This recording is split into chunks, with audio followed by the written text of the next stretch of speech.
परिमेय संख्याओं का मानक रूप यानी स्टैंडर्ड फॉर्म प्राप्त करते समय अक्सर बच्चे कुछ साधारण गलतियां करते हैं। आइए इन्हें समझें। बच्चे यह तो ठीक प्रकार से समझते हैं कि अगर परिमेय संख्या यानी रैशनल नंबर का मानक रूप प्राप्त करना हो तो पहले इसके हर को धनात्मक पूर्णांक यानी पॉजिटिव इंटीजर में परिवर्तित किया जाता है, लेकिन वे हर धनात्मक करने के लिए गलत विधि का प्रयोग करते हैं। जैसे किसी परिमेय संख्या का हर धनात्मक करने के लिए वे सिर्फ हर को ऋण 1 से गुणा करते हैं। ध्यान रहे, अगर हम सिर्फ हर को ऋण 1 से गुणा करते हैं तो इससे संख्या का मान बदल जाता है, इसलिए सिर्फ हर को ऋण 1 से गुणा करना गलत है। हर को धनात्मक पूर्णांक में परिवर्तित करने की सही विधि है कि हम अंश और हर दोनों को ऋण 1 से गुणा करें। चूंकि एक ही संख्या से अंश और हर दोनों को गुणा किया जा रहा है, इसलिए संख्या का मान नहीं बदलता, साथ ही साथ हर भी धनात्मक हो जाता है।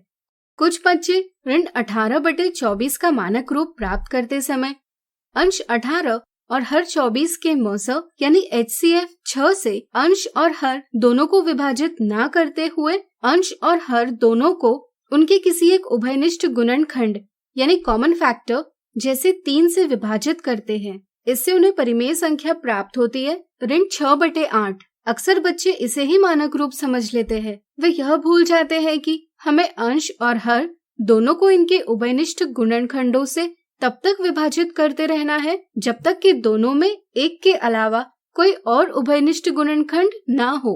जैसा कि आप देख सकते हैं 6 और 8 का 2 यह उभयनिष्ठ गुणनखंड है, इसलिए हम अंश 6 और हर 8 दोनों को इनके उभयनिष्ठ गुणनखंड 2 से विभाजित करेंगे।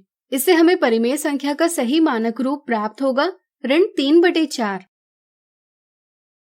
अगर बच्चों को 25/125, 200/900, 4000/8000, 12000/2000 जैसी संख्याओं को संख्या रेखा पर निरूपित करने के लिए कहा जाए तो कुछ बच्चे अंश और हर में बड़ी संख्याएं देखकर यह समझ लेते हैं कि इन संख्याओं को संख्या रेखा पर निरूपित नहीं किया जा सकता। इसी तरह कुछ बच्चे संख्याओं को जैसी दी है उसी प्रकार से दर्शाने की कोशिश करते हैं। जैसे वे 25/125 को दर्शाने के लिए 0 और 1 के बीच 125 बराबर भाग बनाने लग जाते हैं। इससे गलतियां होने की संभावना बढ़ जाती है, साथ ही साथ काफी समय भी लग जाता है। सही समझ यह है कि हम किसी भी परिमेय संख्या को संख्या रेखा पर निरूपित कर सकते हैं, लेकिन इसके लिए यह आवश्यक है कि हम द्विपरिमेय संख्या को मानक रूप में व्यक्त करें।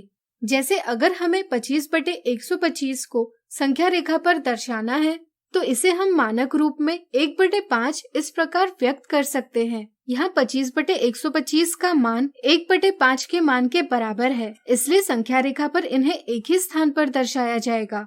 1/5 का स्थान 0 से 1 के बीच की इकाई दूरी को 5 बराबर भागों में विभाजित कर पहले भाग से दर्शाया जा सकता है।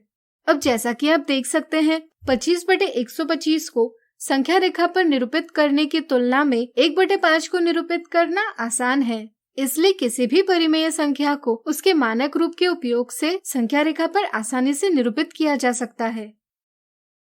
क्या आप इन संख्याओं को संख्या रेखा पर निरूपित कर पाएंगे? स्वयं प्रयास कीजिए। इस प्रकार